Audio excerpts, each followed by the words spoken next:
আমাদের সঙ্গে আমরা পেয়েছি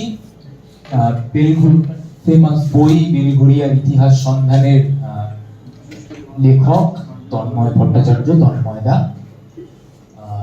সব থেকে বড় বিষয় যেটা আমি প্রথমেই বলতে চাই যে today the pseudo engineers are welcoming a pseudo engineer.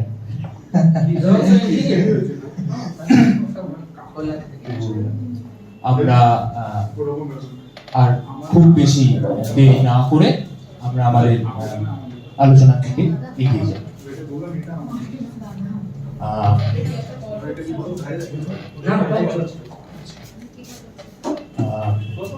প্রথমে তন্ময়দা, এটাই মানে অনেক ধন্যবাদ আমাদের ডাকে সাড়া দিয়ে আমাদের মধ্যে আসার জন্য।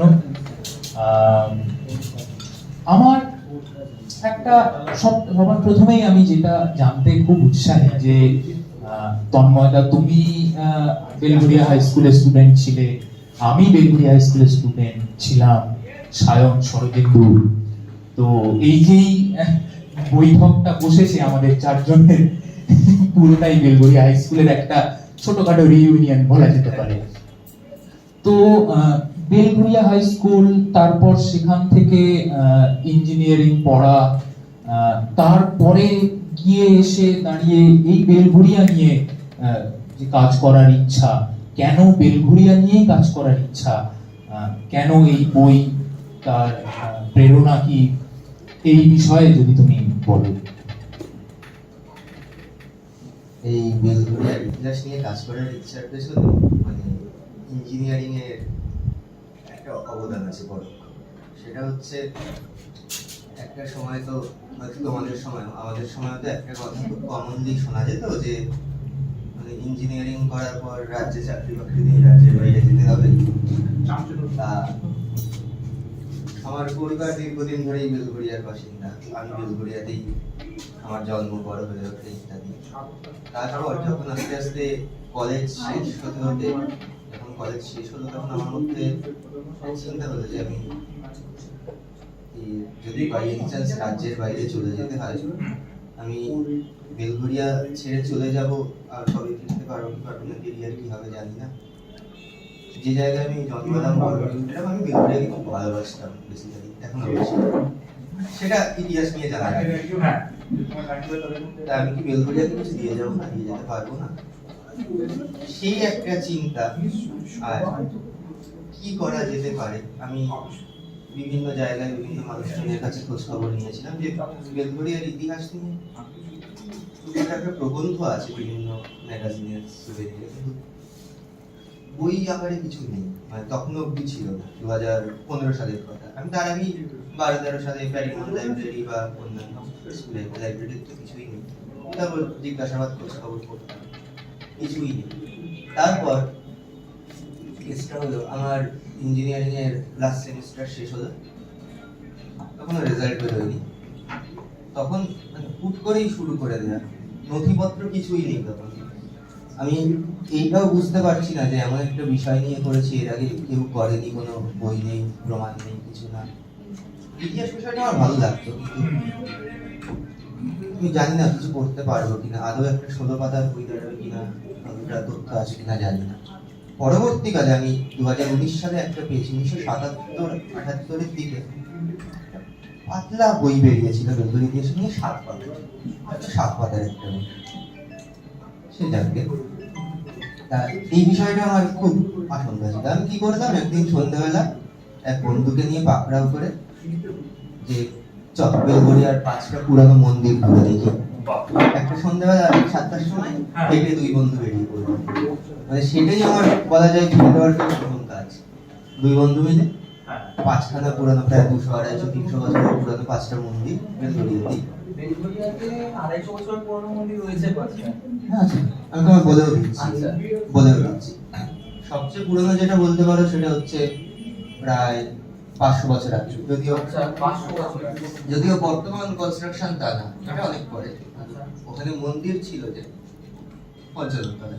আচ্ছা। এবং বেলঘড়িয়া নিচে একটা বিখ্যাত প্রবাদও আছে, আমাদের বাংলার একটা আশ্চর্য চরিত্র হলো বিভিন্ন জায়গাকে পরিচয় দেওয়ার জন্য দু লাইনের ছড়ার আশ্রয় নেওয়া হয়। বিভিন্ন জায়গাকে ছড়া দিয়ে দিয়ে স্থানীয় লোকেরা কথ্য ভাষায় বিনিয়োগ করে। প্রচুর জায়গা নিয়ে আছে, এরকম একটা পুরো মোটা বইই আছে যে ছড়ায় বাংলার স্থান নাম বলে। তাতে যত ছড়া আছে বিভিন্ন জায়গা নিয়ে প্রচলিত অপ্রচলিত সেই পুরো। যাই হোক, বেলঘড়িয়া নিয়ে একটা ছড়া প্রচলিত ছিল, এখন তো আর কেউ বলে না। সেটা হচ্ছে বাগান পুকুর বাবা ঠাকুরের পর এই তিন নিয়ে বেলঘর। বেলঘড়িয়ার আগের নাম বেলঘর ছিল। এই বাবা ঠাকুর কাকে বলা হতো? বাবা ঠাকুর বলা হতো পঞ্চানন্দ। আবার অনেক জটিলতা হয়ে যাবে, ওই দিকে যাবো না। পঞ্চানন আবার যে মানে ঠিক শিব মন্দির, এখন তো আমরা শিব মন্দির, শিব মন্দির না বুদ্ধ মন্দির ছিল, পরে সেটা সন্তযুগের দেবতা ব্রাহ্মণ্যবাদের পরে শিব মন্দির হলো, সেসব ভিন্ন। যাই হোক, একটা হচ্ছে পঞ্চানন তলা, আরেকটা হচ্ছে তুমি রূপ মন্দির সিনেমা হলের পাশ দিয়ে চলে যাও, দুটো শিব মন্দির আছে। হ্যাঁ একদম পিছনেই ওটা হচ্ছে রায়চৌধুরীদের শিব মন্দির, ওটা প্রায় 250 বছরের পুরানো। দুটো গেল। 3 নম্বর হচ্ছে তোমাদের ক্যাফের সামনে বড় শিবতলা, ওটা যথেষ্ট পুরনো, প্রায় 200 বছর। ওটার একটা মিথ আছে, পেছনে যে পুকুর ছিল সেই পুকুর থেকে ওই স্বপ্নাদেশ ইত্যাদি সব বলে আর কি, স্বপ্নাদেশ পেয়ে সেখান থেকে প্রতিষ্ঠা করা ইত্যাদি। বড় শিবতলা 3 নম্বর গেল। 4 নম্বরটাও তোমরা চেনো, রত্নেশ্বর শিব মন্দির। রত্নেশ্বর হচ্ছে আনন্দম স্কুল থেকে স্টেশনের দিকে যাচ্ছে, বাঁ হাতে একটা ছোট্ট লাল রঙের শিব। হ্যাঁ হ্যাঁ 4 নম্বর। আর 5 নম্বরটা তোমরা আইডেন্টিফাই করতে পারবে না, সরু গলির ভেতরে। সেটা হচ্ছে আমাদের পাওয়ার হাউসের কাছাকাছি, ঘোষালপাড়ে। পাওয়ার হাউসের কাছাকাছি ঘোষালপাড়ে। ওই মন্দিরটার আগের ছবি দেখেছি, আমার কাছে আছে। ওইটা খুবই জরাজীর্ণ দশা ছিল। এটা 1806 সালে ওরকম একটা সময় প্রতিষ্ঠা করা। তারপর পরবর্তীকালে রেনোভেট করে পুরো বই পাল্টে দিয়েছে। সব মিলিয়ে হচ্ছে এই 5টা। তুমি যে বললে মানে তোমার বই লেখার পিছনে চ্যালেঞ্জ এটাই ছিল যে তোমার কাছে কোনো নথি নেই, আমার কাছে কোনো প্রমাণ নেই, এবং হ্যাঁ, এবং আমি কোথা থেকে নথি পাবো না পাবো, কোথা থেকে জোগাড় করবো। আমার প্যারিমন লাইব্রেরি দুটো সুবিনির দিচ্ছে, কোথায় যাব, কার কাছে কথা বলবো। আমি সেই সময় মোটামুটি আমি তো রেগুলার অন্যান্য লেখালেখি করতাম, সেই সূত্রে বেলঘড়িয়ারও বিভিন্ন লোকের চেনেছি। তারা বেলঘড়িয়ার কাছে যাওয়া ইত্যাদি। আমি নিজে প্রচুর জায়গায় বেলঘড়িয়ার যে পুরোনো পরিবারগুলো ছিল সেগুলোকে আইডেন্টিফাই করে তাদের কাছাকাছি গেলাম। কেউ ইনফরমেশন দিয়ে সাহায্য করবে, অনেক মানুষ করেছে। কিছু কিছু মানুষ কথাও শুনিয়েছে যে ইঞ্জিনিয়ারিং করে আমি ইতিহাসে ছাত্র নাই, ইঞ্জিনিয়ার হয়ে গেল, এইসব কাজ করতে শুনতে হয়েছে এসব। হ্যাঁ, তারপর তথ্য ছিল না, তারপর আস্তে আস্তে এদিক ওদিক থেকে জোগাড় করতে এই যে এই 5টা মন্দির, এই যে তুমি মানে এই 5টা মন্দিরে আমি গিয়ে খোঁজ নেব, এই 5টা মন্দির এই খবরটা তুমি কোথায় পেলে? মানে এটা তুমি কি আগে জানতে নাকি কারোর থেকে জানলে? বেলঘড়িয়ায় বড় হয়েছে যখন, সেহেতু তো জানি, কারণ আমাদের যাতায়াতের প্রতি চোখে পড়ে। এটা আমি খুব সম্ভবত যতদূর মনে করছি কোন একটা প্যারিমন লাইব্রেরির শতবর্ষ উপলক্ষে একটা শতবর্ষ স্মারক গ্রন্থ বেরিয়েছিল, তাতেই কোনো একটা প্রবন্ধে পড়েছিলাম এই 5টা মন্দিরের। আচ্ছা, এই মন্দিরটা, তোমাদের এই সামনের মন্দিরটাও কিন্তু হালের না, অন্তত কিছু না হলেও 120-30 বছর তো হবেই। এই যে সামনের যে মোড়ের মন্দিরটা, ওইভাবেই একটা। আসলে আমি কি হয়েছে, আমি বিভিন্ন জায়গা থেকে কিছু কিছু সূত্র পেয়েছিলাম, 1 লাইন 2 লাইনে। সেগুলো নিয়ে তারপর আস্তে আস্তে তার গভীরে গিয়ে তাদের সাথে কথা বলে ডিটেইলিংয়ে গেছি, বা বিভিন্ন মানুষের সঙ্গে কথা বলে আরো অনেক জিনিস জানতে পেরেছি। এই ভার্সনটা 2016 সালে প্রথম বেরোলো। এটা যখন আবার দ্বিগুণ হয়ে প্রায় বেরোলো, তখন এর মধ্যে সীমাবদ্ধ ছিল না। বেলঘড়িয়ার কাজের জন্য আমাকে শান্তিনিকেতন অব্দি দৌড়াতে হয়েছে। শান্তিনিকেতনের সঙ্গে কি সম্পর্ক? মানে কোনো তথ্য পেয়েছিলেন, কোনো বই? কেন লেগে গেল? বেলঘরিয়া রবীন্দ্রনাথ থাকতেন, মানে থাকতেন মানে টানা থাকতেন না প্রায়, আসা যাওয়া ছিল, আচ্ছা। এবং একসময় প্রায় টানা 20-25 দিন ছিলেন। এবং যখন থাকতেন তখন বেলঘরিয়া রবীন্দ্রনাথের সাথে দেখা করতে জওহরলাল, সুভাষচন্দ্র ওরা যাতায়াত করতেন। আরো ইন্টারেস্টিং বিষয় হচ্ছে, এটা অনেকেই জানেন না, অবনীন্দ্রনাথ ঠাকুর বেলঘরিয়াতেই মারা গেছে। কাজে এই রবীন্দ্রনাথ সংক্রান্ত রবীন্দ্রনাথ বেলঘরিয়া থেকে চিঠি লিখেছিলেন বিভিন্ন লোকজন, সেই সব চিঠি ছবি আমার যাওয়া স্বাধীনতা রবীন্দ্র ভবন থেকে তুলে এনেছি। রবীন্দ্রনাথের বিভিন্ন নিজের ছবি তুলে এনেছি। বেলঘরিয়া যখন থাকতেন বেশ কিছু ছবি তুলেছিলেন, একাধিকবার এসেছেন, যাতায়াত করেছিলেন। সেইবারেই স্বাধীনতা রবীন্দ্রনাথের ডকুমেন্টগুলো কালেক্ট করে আনতেন। আচ্ছা, এই বইটা এটা 2016 সালে প্রথমে বেরিয়েছে। তো এই বইটা তৈরির পিছনে সেই যে তোমার যে যাত্রা শুরু হলো, কিছু সুভেনির, কিছু ছোটখাটো ফিল্ড ওয়ার্ক, তারপরে যে তুমি এই একটা বই দাঁড় করাতে পারলে দুমলাটে, এই গল্পটা একটু শুনি। সেটা তো একটা অনেক বড় স্ট্রাগল হয়েছে, অনেক কিছু খোঁজা, অনেক তথ্য নথি জানা। 7 পাতা থেকে অনেক বড় ব্যাপার। 7 পাতা বলতে বইটা কোনো একটা উৎসব উপলক্ষে একটা ছোট বই বেরিয়েছে, ওটাকে বই হিসাবে কেউ রেজিস্টার করে না, কোথাও পাওয়াও যায় না। আমি ওইটা 2019 সালে অনেক খুঁজে পেলে আরিয়াল লাইব্রেরিতে একটা কপি পেয়েছিলাম। অনেক ভদ্রলোকের কাছে ছিল, কাছে ওই বই এবং কোথাও পাওয়া যায় না। এই যে তুমি বলছো জার্নিটা, ধরো 2016 সালে যে কাজটা হয়েছিল সেটা হচ্ছে তোমার প্রায় 150 পাতার একটা, নীল রঙের প্রচ্ছদ। তারপর আরো ডেভেলপ হয়েছে। আমার কাজের পুরো সময়কালটা আমি প্রথম থেকেই বেঁধে রেখেছিলাম একেবারে হাল সময় আসবে, একেবারে আদি সময় থেকে স্বাধীনতা হলো, দেশভাগ হলো, 1950-55 এখানে কলোনিগুলো আস্তে আস্তে ওই জায়গায় রেখাটা শেষ করবো। আমাকে প্রচুর, তুমি বলছো বইটা গড়ে ওঠার পেছনে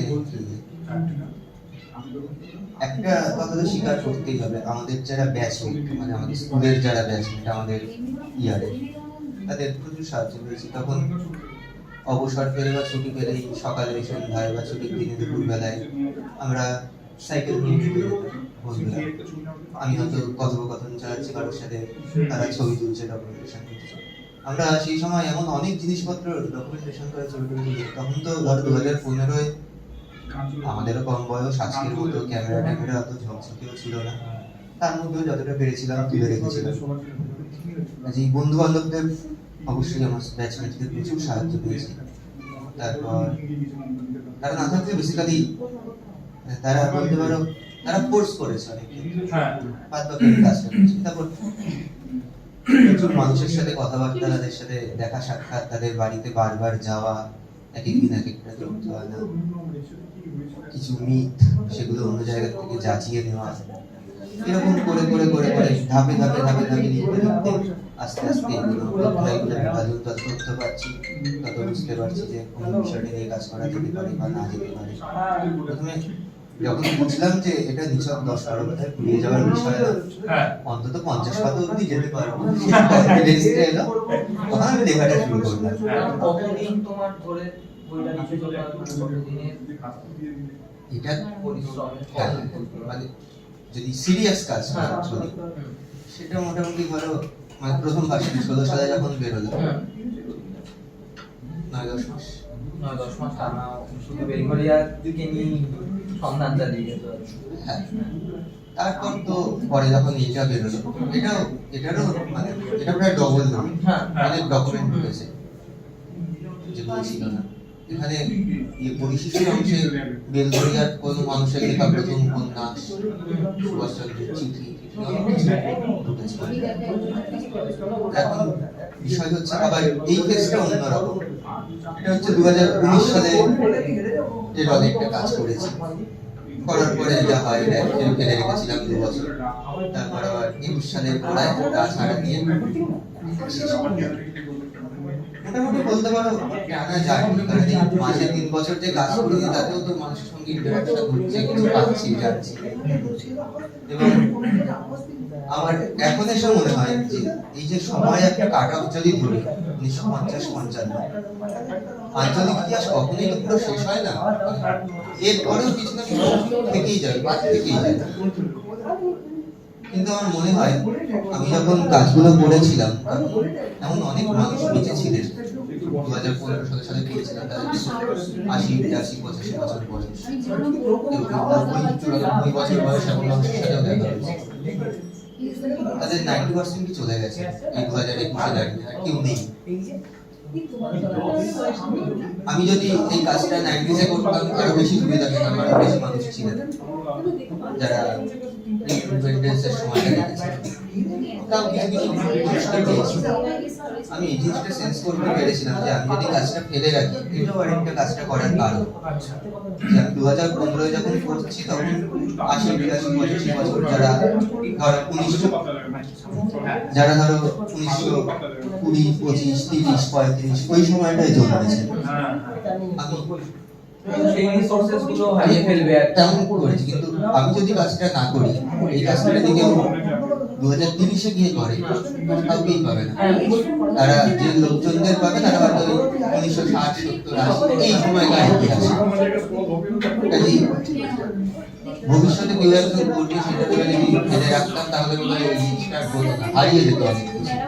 কারণ আমি বিভিন্ন জায়গায় কথা বলে দেখেছি ওই মানুষগুলো তাও যতটুকু জানে তার পরবর্তী প্রজন্ম আরো কিছুই জানে না। ফলে এইটা একটা বিষয়। আর এই কারণে আমি নিজে আর মানে আমি যে সময় অবধি কাজ করেছি সেটা মনে হয় এর বেশি আর কিছু খুব একটা পাওয়ার বাকি হতো।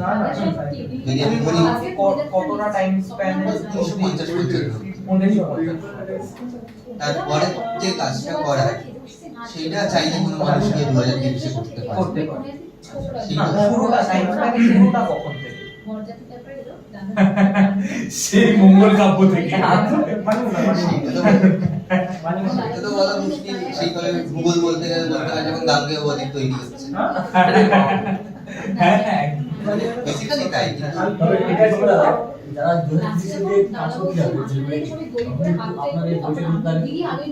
হ্যাঁ, তাদের কাছে অ্যাটলিস্ট একটা স্ট্যান্ডার্ড সেট রয়েছে না, যে আমি এখান থেকে মানে আমি দেখা শুরু করবো।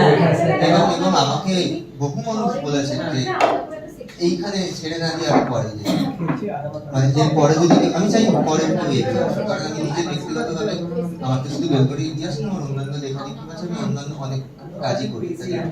শুধুমাত্র বেলঘড়িয়া নিয়ে 1 নম্বরে আমি স্টিক করে থাকতে চাই। আর দ্বিতীয়ত দেশভাগ পরবর্তী যে ইতিহাসটা সেটা যেমন অনেক বিস্তৃত এবং আমার দৃষ্টিভঙ্গিতে বা আমার ন্যাকের জায়গা থেকে সেটা খুব একটা মেলেও না। কিন্তু এরপরে যদি কেউ কাজ করতে চায় ভবিষ্যতে, আমি যতদিন বেঁচে আছি সেটা 50, 60, 70 আমার কাছে মোটামুটি ডকুমেন্ট আমি আর্কাইভ করে রেখেছি। আমি যখন কাজ করেছি শুধু তো আমি এইভাবে কথোপকথন করিনি বা চালাইনি যে এই সময় অবধি বলবো, আমি ডকুমেন্ট আর্কাইভ করে রেখেছি। ফলে এই সময় যদি কেউ কাজ করতে চায় তাকে আমি নিজে অনেকটা হেল্প করে দিতে পারবো। এবং যেহেতু কথা বলতে বলতে আমি নিজে অনেক জেনেছি, যেগুলো হয়তো চট করে কিন্তু আমার নিজের আর ওই দিকটায় যাওয়ার ইচ্ছে নেই। কারণ আমার মনে হয় যে জিনিসটা দিনকে দিন ইম্পসিবল হয়ে যাচ্ছে বা পাওয়া যেত না, সেই জিনিসটা আমি বুঝিয়ে ফেলেছি। পরেরটা এখনো সুযোগ আছে, এটা পরের জেনারেশন এগিয়ে এলে ভালো। আচ্ছা, এইখানে আরেকটা কথা তুমি যে বলেছিলে যে বেলঘড়িয়ার শুরুটা কবে থেকে?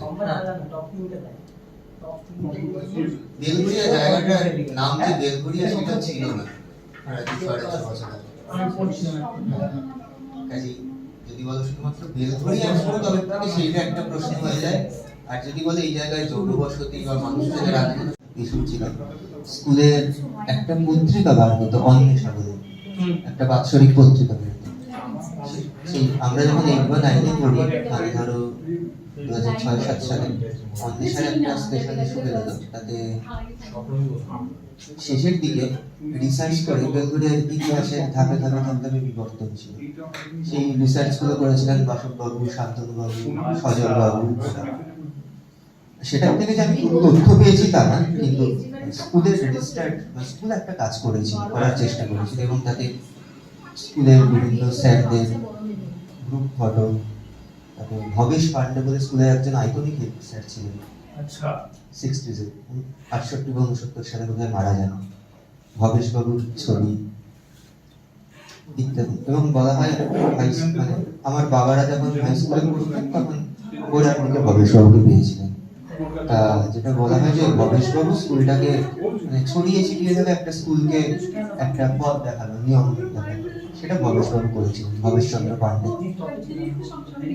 আর হ্যাঁ, এবার স্কুলের ইতিহাস, স্কুল কিভাবে শুরু, বেলঘড়িয়া হাই স্কুল কিভাবে শুরু, সেই প্রসঙ্গটায় যেতে গেলে তার আগে বেলঘড়িয়ার মানে পড়াশোনা বা স্কুলের কালচার সেটাও একটু বলতে হয়। বেলঘড়িয়া আদ্যপান্ত দীর্ঘকাল ধরে একটা গোড়া জায়গা মানে ছিল, মানে ব্রাহ্মণবাদ ইত্যাদি। উইলিয়াম কেরি গঙ্গা পেরিয়ে এপারে এসে এখানে একটা মেয়েদের প্রাথমিক বিদ্যালয় স্থাপন করেছিলেন। উইলিয়াম কি উইলিয়াম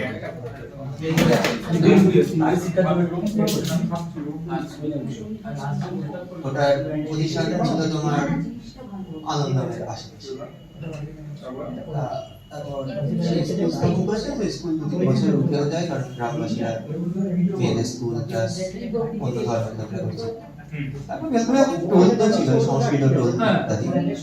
তারপর বিভিন্ন সময় বিভিন্ন স্কুল এসেছে গেছে, মেয়েদের স্কুল 2-3 বছর হয়েছে, ডেকে নিয়ে চলে গেছে। মহাকালী অনেক পরে, ওটা 1910 সালে হলো।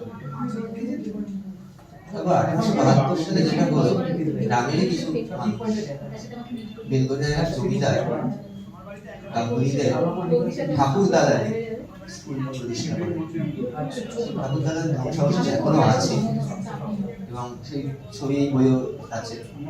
সেটা হচ্ছে লোকেশনটাও বলে দিচ্ছি, তোমরা ফিডার উপরে যেতে গেলে সিপিএম এর পার্টি আর ঠিক পেছনেই যে একটা বিয়ে বাড়ি আছে রাখাল ভবন,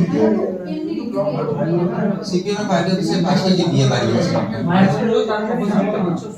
এই রাস্তা ধরে যেতে গেলে সিপিএম এর পার্টি পোস্ট অফিসের সামনে তার পাশেই একটা বিয়ে বাড়ি আছে, বোধহয় রাখাল ভবন নাম। সেই রাখাল ভবনটা গাঙ্গুলিদের জমিদার বাড়ি। সেখানে ঢুকলে ওদের চত্বরের ডান পাশে এখনো কয়েক ধাপ সিঁড়ি আর খোলা চাতাল। ওইখানে প্রথম হাই স্কুল তো ছিল না, প্রাইমারি স্কুল, গ্রামে কয়েকজন ছেলেকে নিয়ে শুরু করেছিল 1872 সালে। তারপর তো আস্তে আস্তে এখানে জমিদার করবে, আস্তে আস্তে ডেভেলপ করবে, এইভাবেই আর কি। ওইখান থেকে এখানে কবে এমন কিছু শিফট কিন্তু না, ওখান থেকে এইখানে কত ঢুকে তুই যদি একটা জিওলজিক্যাল লোকেশন দেখিস তাহলে কিন্তু এমন কিছু নয়, জমিদারের জায়গা, জমিদার ঠাকুরদার থেকে ছেড়ে আমাদের একটা জায়গা দিয়ে দিলেন। বইটা পড়ছিলাম, কারেন্ট টপিক যেটা চলছে যে রাশিয়া ইউক্রেনের, আমি দেখলাম যে এখানে একটা বিশ্বযুদ্ধের একটা বই আছে, দ্বিতীয় বিশ্বযুদ্ধে নাকি এখানকার কিছু আছে, কিছু একটা রেজেম্বলেন্স আছে। সেটা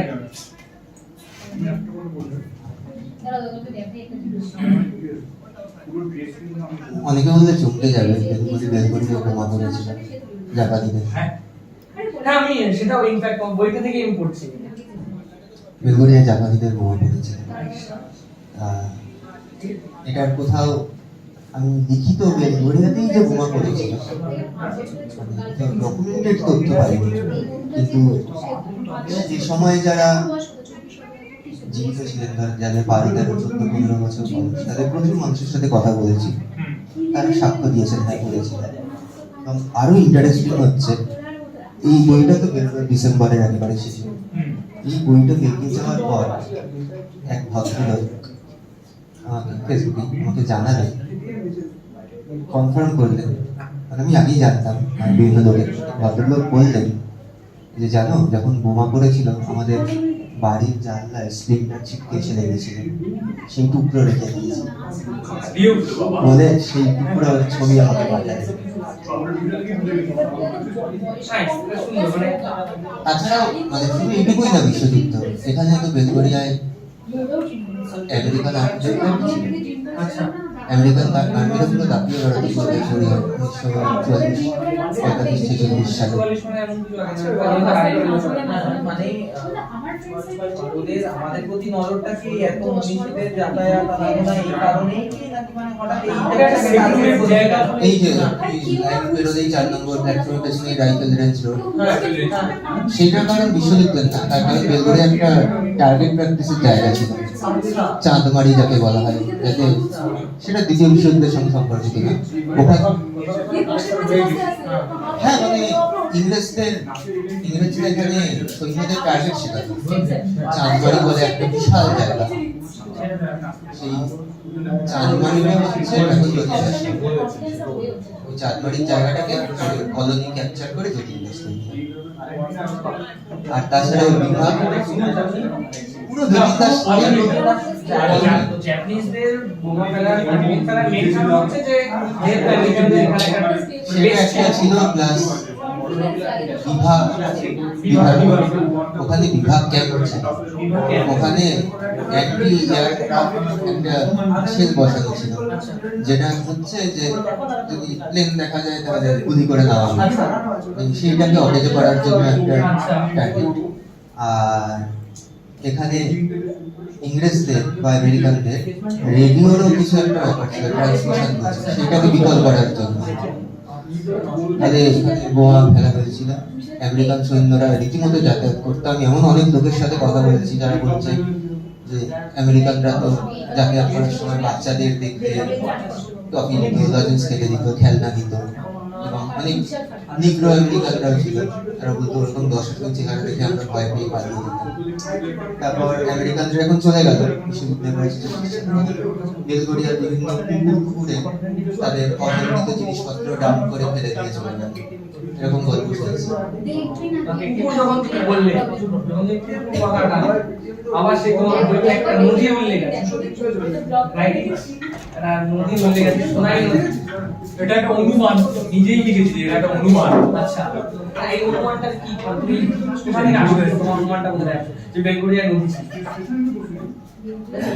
আমি আমার বাবাদের কাছে শুনেছি যে খাল বিলে মানে বেশিরভাগ পুরো জায়গাটাই একটা জলা জায়গা ছিল, মানে জঙ্গল, এত জনবসতি তো দূরের কথা, মানে এক দুটো বাড়ি দেখা যেত, পুরোটাই জল, মানে এরকম নদীর কনসেপ্ট আগে নদী আসছি, বেলগড়িয়া যে জলাভূমি ছিল সেটার অন্যতম একটা কারণ হচ্ছে বেলগড়িয়ায় 500-400 বছর আগে থেকে কিছু কিছু পরিবার এসেছিল, কিন্তু গঙ্গা ছিল।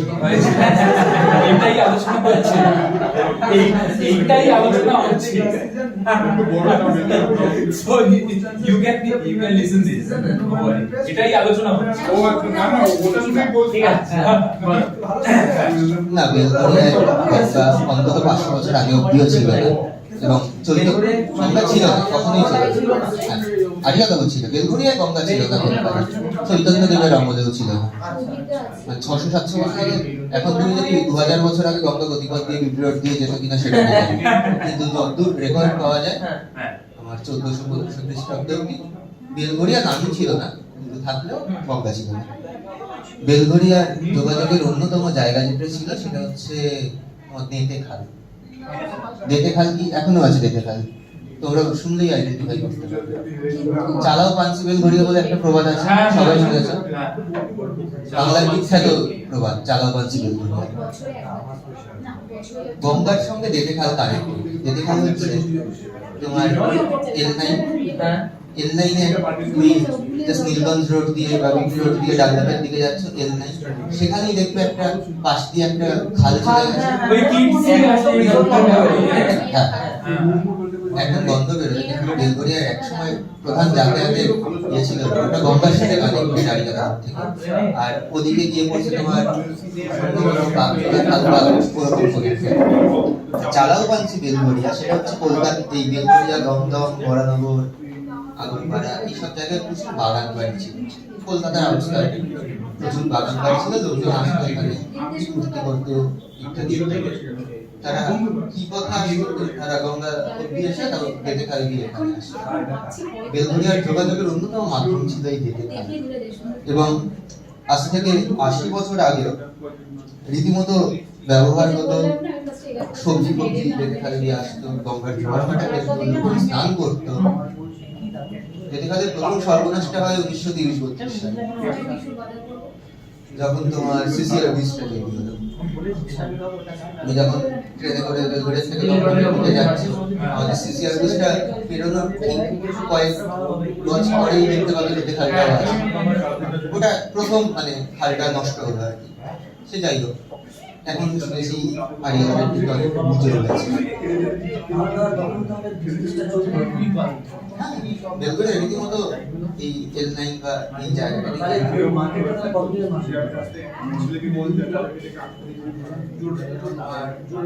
বছর মানুষজন থাকতো, কিন্তু বেলগড়িয়া নামটা ছিল না। সেটা একটা নির্দিষ্ট সময়ের পরে আমার আন্দাজ 1750-এর আশেপাশের একটা সময় বেলগড়িয়া বা বেলঘর নামটার জন্য। হ্যাঁ, খালটা হচ্ছে বেলগড়িয়ার যাতায়াতের অন্যতম মাধ্যম ছিল। এটার তখন তৈরি হয়, যেটা তৈরি হয়েছে তোমার 1775-এর দিকে। তার আগেও খালটা ছিল, এবং সবচেয়ে পুরোনো রাস্তা নীলগঞ্জ রোড এটা ছিল। বলা হয় যে নীলগঞ্জ রোড ধরে মুর্শিদাবাদ থেকে আমাদের সিরাজদৌল্লা এসেছিলেন কলকাতা আক্রমণ করতে।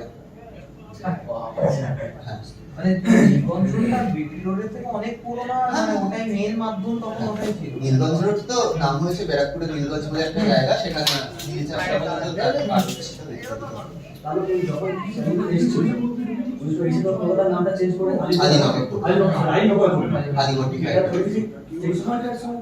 কি রাস্তাটা। হ্যাঁ, তারও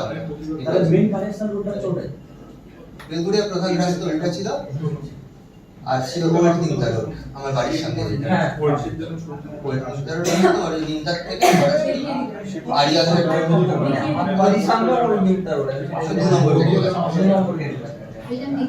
ওয়েটনিংতা রোড, আর এইটা হচ্ছে সবচেয়ে পুরনো রাস্তা। তারপরে 1882 বা 86 ওরকম একটা সময় আমাদের কিরার সবচেয়ে পুরনো এবং সবচেয়ে গুরুত্বপূর্ণ রাস্তা। আচ্ছা, এই যে নদী, হ্যাঁ নদীটা তো যেতে গেলে এত কিছু আলোচনার বিষয় এসে যাবে, আমি কিন্তু ভাবতে পারি না। আমি প্রত্যেকটা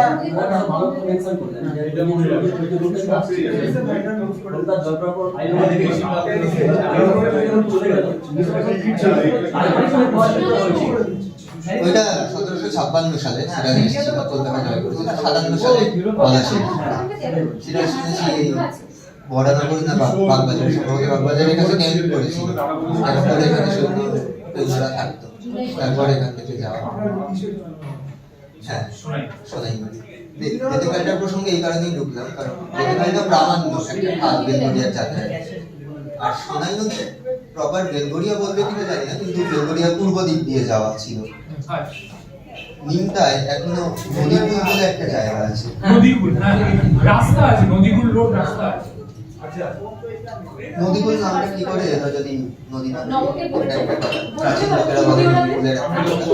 দ্বিতীয়ত শুনেছি যখন এক্সরেটা তৈরি হচ্ছে, তার আগে ওই জায়গাটা যখন ঘোরাঘুরি করা হচ্ছিল, তখন বেশ কিছু জাহাজের ভাঙা পাল, মাস্তুল ইত্যাদি পাওয়া গিয়েছিল, যেটা একটা নদী পথে চলতে পারে। প্লাস গুগল ম্যাপে, গুগল আর্থে যদি তুমি দেখো, কেউ কেউ বলে সোদপুরের ওই নাটাগড়ের দিক দিয়ে সোনাই নদীটা হয়ে গেছে, বেঁকে গেছে, দেখে গঙ্গার দিকে চলে গেছিল। এখন নাব্যতা হারিয়েছে। কিন্তু তুমি যদি তার একটা কন্টিনিউশন দেখো, আস্তে আস্তে দেখবে আমাদের এই মন্দননগরের ওপর দিয়ে এসে লিঙ্কার দিক দিয়ে দমদম বাগজোড়া অব্দি হালকা এখনো আভাস পাওয়া যায় কিছু কিছু। এবং তাতে আমাদের তীব্র অনুমান যে নন্দননগরের ঝিলগুলো হচ্ছে সোনাই নদীর ফেলে যাওয়া অংশ। কেউ কেউ অন্য একটা তত্ত্ব বলেন, যেটা আমি বিশ্বাস করি না। অনেকে বলেন নন্দননগরের ঝিল তৈরি হয়েছিল তোমার যখন রেলপথ বানানো হচ্ছে, রেলপথ উঁচু করার জন্য মাটি কেটে, কিন্তু তাতে অত ঝিল তৈরি হতে পারে, এটা আমি বিশ্বাস করি না। ফলে আমার যতদূর ধারণা ওটা সোনাই নদীরই ফেলে যাওয়া অংশ। তাছাড়া বিভিন্ন মানুষজন তো বলেছে, গুগল ম্যাপে দেখেছিলাম, দুদিকে বইপত্র ঘেটে দেখেছিলাম, সোনাই নদী যদি থেকেও থাকে সেটা তোমার 400-500 বছর আগে প্রায় বড় বড় দশা। রিসেন্ট সময় বেলঘরিয়ার ইতিহাসে সোনাই নদীর কোনো অবদান নেই। সোনাই আর নোয়াই দুটো নদীর নাম একসঙ্গে হতো, লাবণ্য নদী। সেই নদীটা নোয়াই নদী এখনো আছে, নোয়াই খাল নামে আছে। যদি স্পষ্ট আইডেন্টিফাই করার জায়গাগুলো, তুমি ট্রেনে করে দমদম থেকে বারাসাত যাচ্ছ, তুমি ট্রেনে করে দমদম থেকে বারাসাত যাচ্ছ, মধ্যমগ্রাম ঢোকার ঠিক আগেই একটা খাল আছে। আচ্ছা, হ্যাঁ হ্যাঁ হ্যাঁ, ওটা হচ্ছে তোমার নোয়াই খাল, যেটা আগে ছিল লাবণ্যবতী নদী, আর সোনাই ছিল সুবর্ণবতী। এই হচ্ছে নদীর বিষয়। মানে বেলঘরিয়া এই মোটামুটি ধরো জনবসতিটা, হ্যাঁ এই জনবসতি নিয়েই মানে জানবার ইচ্ছা, মানে আগে তো গ্রাম ছিল, তারপর হ্যাঁ গ্রাম ছিল, তারপর এখন এত কলোনি আমরা দেখতে পাই, যে গ্রাম থেকে কলোনি হয়েছে, কারা ছিল কারা এলো নিয়ে তারপরে এই যে আমাদের বেলঘরিয়া তৈরি হয়েছে। এইটা বাইরে থেকে এসে এখানে কি, হ্যাঁ হ্যাঁ এইটা জীবিকাকে কেন্দ্র করে স্থানীয় মানুষ তো প্রচুর ছিল। ধরো এই যে বাগদি, ডোম, জেলে, এগুলোর কিছু কিছু নাম আছে, বাগদিপাড়া, বাগদিপাড়া এখনো আছে বাসুদেবপুরে। যেরকম জীবিকাকে কেন্দ্র করে বিভিন্ন স্থানীয় মানুষ ছিল, বরাবরই থাকে। আস্তে আস্তে পঞ্চাননতলা হলো, সেটাও জমিদারদের একটা জায়গা ছিল, সেটা 500 বছর আগে। আমার কাছে ডকুমেন্টেড যদি বলো, ডকুমেন্টেড সবচেয়ে পুরানো একটা ফ্যামিলি বেলঘরিয়ায় এসে বসবাস স্থাপন করলো, এটা আমি সাল করে বলে দিতে পারি, একের বলতে পারি।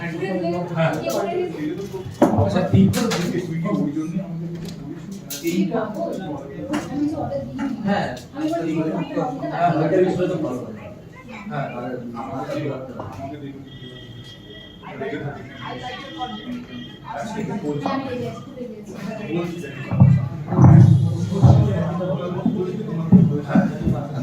হ্যালো,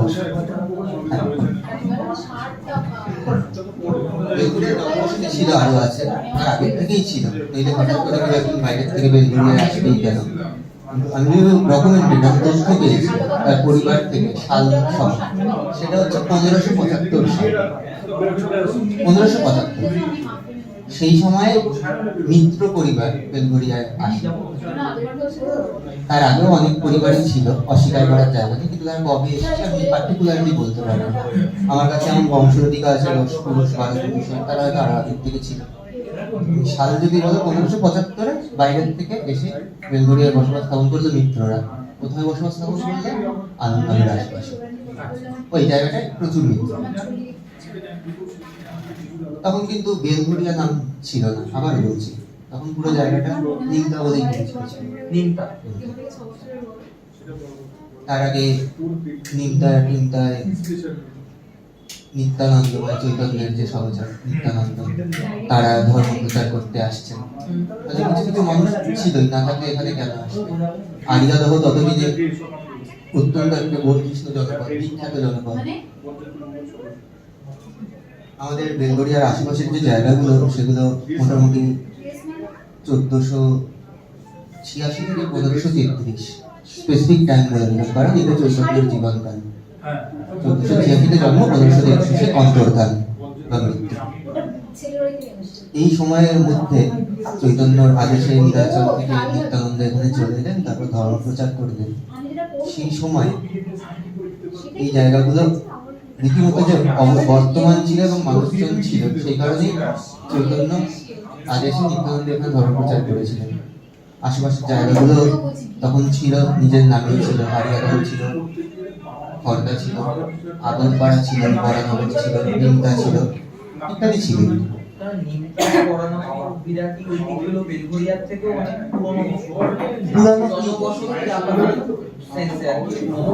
নিমতার আলাদা একটা ইতিহাস পেয়ে যায়, তার কারণ সাবর্ণ রায়চৌধুরীদের বংশের কারণে। সেটা বাংলার ইতিহাসে একটা উল্লেখযোগ্য জায়গা পেয়ে যায়। সাবর্ণ রায়চৌধুরী, প্রচুর রায়চৌধুরীরা এখন আছে। সাবর্ণ রায়চৌধুরী বেসিক্যালি হচ্ছে বিশ্বাসঘাতকের বংশ। ইতিহাসের দিকে যদি দেখতে হয়, সেটা হচ্ছে যখন রাজা প্রতাপাদিত্য 12,000 আর ওদিক থেকে আকবরের সেনাপতি মানসিংহ যখন আসছিলেন, তখন সাবর্ণ রায়চৌধুরীদের যিনি আদি পুরুষ, এই ভদ্রলোক লক্ষ্মীকান্ত রায়চৌধুরী, তিনি মানসিংহর সঙ্গে হাত মেলান, গুপ্তচর বৃত্তি বাড়িয়ে, তাতে প্রতাপাদিত্য বেড়ে গেল। তার ফলে এই মানসিংহর থেকে রায়চৌধুরী উপাধি পান এবং প্রচুর জমিদারি পান, প্রচুর জায়গা। এক সময় বলা হতো হালি শহর থেকে কাপ্তি, দক্ষিণ 24 পরগনার অনেকটা অংশ পুরোটা ছিল সাবর্ণদের জমিদারি। যাই হোক, সেই সাবর্ণরা আদি বাড়ি হচ্ছে তোমার বরিশাল। বরিশালও কিভাবে আইডেন্টিফাই করতে পারবে, এখনো বরিশাল সাবর্ণদের বাড়ি আছে। আর বরিশাল এখনো সাবর্ণদের আটচালা আছে। আটচালা ধ্বংসাবশেষ, যেখানে দুর্গাপূজা হতো, এবং ওই বরিশাল ওই আটচালাতেই 1698 সালে একটা ঐতিহাসিক চুক্তি হয়। সেটা হচ্ছে, তোমরা সবাই জানো, ইতিহাসে পড়েছো, সুতানুটি গোবিন্দপুর কলকাতা, এই তিনটে গ্রামকে ইংরেজদের ইজারা দেওয়া হয়। সেই সাবর্ণরা বলি, এখন যে লক্ষ্মীকান্ত রায়চৌধুরী সাবর্ণ রায়চৌধুরী জমিদারির প্রতিষ্ঠাতা, তার ছেলে গৌরহরি, তিনি বরিশাল থেকে চলে আসেন নিমতাবিরাগিতে। সেখানে নিমতাবিরাগিতে সাবর্ণদের একটা শাখা এবং একটা ইতিহাস। তারপর গৌরহরির সম্ভবত গৌরহরির নাতি বেলঘরিয়া চলে আসেন আবার নিমতা থেকে। সেখান থেকে বেলঘরিয়া রায়চৌধুরীদের জমিদারি তৈরি। রায়চৌধুরী প্রচুর উত্তর পাড়ার যা হয় 500 বছর ধরে একটা বংশ বিভিন্ন জায়গায় চলে, এবং বাংলার প্রাচীন জমিদার বংশগুলোর অন্যতম উল্লেখযোগ্য রায়চৌধুরী। হ্যাঁ, বেলঘরিয়াতে এইভাবে রায়চৌধুরী আসা। তা রায়চৌধুরীরা এলো, এটা একটা জনবসতি। তাছাড়া আরো অনেকেই ছিল, ধাপে ধাপে এসছে। আশেপাশের জায়গাগুলো এত শক্তিশালী হওয়ায় একদিকে আগরপাড়া অত্যন্ত রিচ, বেলঘরিয়ার থেকেও রিচ ঐতিহাসিক দিক দিয়ে, বরানগর বটে, হারিয়াদাও বটে। ফলে সেই সবের আশেপাশে একদিকে বৈষ্ণব স্রোত, একদিকে তোমার শাক্ত স্রোত ইত্যাদি, এবং বেলঘরিয়ার জনবসতি একটা বিস্ফোরণ যদি বলো, সেটা একটা, তার আগে জমিদাররা ছিল বড় বড়। জনবিস্ফোরণের একটা অন্যতম কারণ হলো 1862 সাল। কেন 1862 সালে আমাদের এই শিয়ালদা মেল লাইন রেলপথ তৈরি হয়। তাতে স্টেশন ছিল প্রথম কলকাতা, শিয়ালদাকে তখন কলকাতা স্টেশন বলা হতো। কলকাতা, বিধাননগর ছিল না, দমদম, তারপর বেলঘরিয়া। মানে বিধাননগর স্টেশনের আগে বেলঘরিয়া স্টেশন, বিধাননগর বিধাননগর ছিল না, আমি সেটাই, সেটাই, হ্যাঁ, বিধাননগর স্টেশনের আগে বেলঘরিয়া স্টেশন তৈরি হয়েছে। আচ্ছা, আমি এই বইটা একটা ইন্টারেস্টিং জিনিস আছে, আমি ছাপিয়েছি। সেটা হচ্ছে 1874 সালের টাইম। আচ্ছা, মানে ট্রেন ট্রেন চলতো, কত স্টেশন ছিল, কত ভাড়া ছিল। এটা কোথা থেকে জানো? 1874 সালে আমি ঘাটতে ঘাটতে সেই সময় একটা পঞ্জিকা উদ্ধার করেছি। আমি পঞ্জিকা তো ডিরেক্টরি এবং পঞ্জিকা আছে, সেখান থেকে পেয়েছি। আমি বেলঘরিয়ার জনবসতি এই প্রসঙ্গটা শেষ করি। 1862 সালে তোমার শিয়ালদা ছিল, শিয়ালদার পরে দমদম, দমদমের পরে বেলঘরিয়া, বেলঘরিয়ার পরে হচ্ছে তোমার আগরপাড়া ছিল স্টেশন। তাতে কি হলো, আমাদের ওইদিকে তখন ওই পার্টিকুলার টাইমটায় তোমার সিসিআর দিতে হয়নি, মানে তোমার বড়নগর দক্ষিণেশ্বরের দিকে হয়নি, এদিকে বিরাট গল্প নিয়ে ওটা আরো পরে হয়েছে। মানে এই যে একটা বড় জায়গা, তোমার বিরাট বিল্ডিংটা, ওদিকে আরিয়াদহ, আগরপাড়া, বড়নগর, এই পুরো জায়গাটার লোকজনের রেলপথে যাতায়াতের অন্যতম কেন্দ্র হয়ে উঠলো বেলঘরিয়া। মানে তখন কর্ড লাইনটা এক্সিস্টই করতো না, তখন প্রথম শুরু হয়নি, সেটা আরো কিছু বছর পরে হয়েছে। সেইটা একটা কারণ। বেলঘরিয়া জনবসতির আরেকটা কারণ হচ্ছে বেলঘরিয়া ইন্ডাস্ট্রি। 1900 সালের আশেপাশে প্রচুর ইন্ডাস্ট্রি তৈরি হয়, কিছু বিটরোডকে কেন্দ্র করে, বিটরোডের আশেপাশে বা বিভিন্ন জায়গায় এখনো কিছু কিছু ঢুকছে আছে। সেই সবকে কেন্দ্র করে প্রচুর কর্মচারী শ্রমিকরা বাইরের থেকে আসে, সেটা একটা তোমার মানুষ আসার কারণ বিশাল পরিমাণে বাইরের লোকেদের। সবচেয়ে বড় যে বিস্ফোরণ, যেটা বেলঘরিয়ার প্রাচীন লোকেরাও বলেন, যারা দুটো সময় দেখেছেন, 47-এর আগে পরে। 47-এর আগে বেলঘরিয়ার একটা চরিত্র ছিল, যেটা দেশভাগের ফলে এত লোক এলো, কলোনি, 4টে কলোনি বেলঘরিয়ার 4 কোণে তৈরি হলো। ম্যাপ দেখো বেলঘরিয়ার 4 কোণে 4টে কলোনি, মানে বাইরের প্রচুর লোক এলো। এখনকার যে জনবসতি, সেইটা মানে এত যে ঘন দেখো, সেইটা উৎপত্তির অন্যতম কারণ তুমি বলতে পারো 47 আর 71। আমি তোমায় তথ্য দিয়ে বলছি কেন এই জিনিসটা। আমি বেলঘরিয়ার পার্টিকুলারলি তথ্য বলতে পারবো না, কিন্তু আমি কামারহাটি পৌরসভার তথ্য বলছি। সেটা হচ্ছে